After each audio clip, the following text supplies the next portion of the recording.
Recent reports reveal several torture facilities in some cities in the country.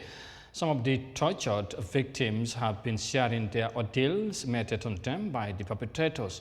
Now, human rights defenders and lawyers lamented on the increase in human rights violations, which they claim of course, they have concrete evidence. Now, let's have more details of that in this report. In Sudan's Omdurman, one of 3 cities in Khartoum state, the impact of the conflict between the army and the RSF is clear for all to see. This deserted and destroyed building is all that remains of the state radio and TV headquarters, which was turned into a prison and detention center once the city fell to the paramilitary group. Ahmed Atta, who is old and disabled, still remembers the day he was blindfolded and brought here for interrogation. They threw me in the armed vehicle and brought me here to the radio headquarters while I was handcuffed, and in the same way threw me to the ground. Without any respect for my age, they started asking me strange questions. They poured water in my nose and forced me to confess and showed me a person who died in front of me.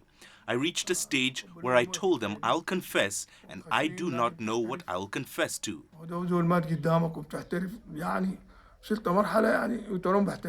Based on survivors' testimonies, many detainees died either as a result of systematic torture or due to disease that spread within the detention areas. In addition, the victims say they were denied food and medical examination.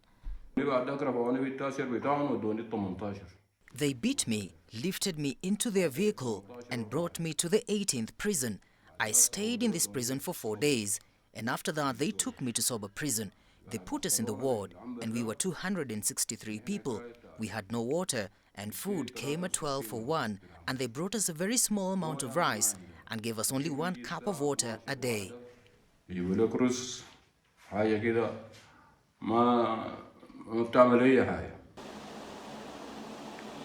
A Sudan rights group says the number of arbitrary arrests and unlawful detentions remains high. In a report titled Death Detention Centers in Khartoum, the group of lawyers documented the existence of as many as 44 detention centers affiliated with the RSF and 8 with the armed forces.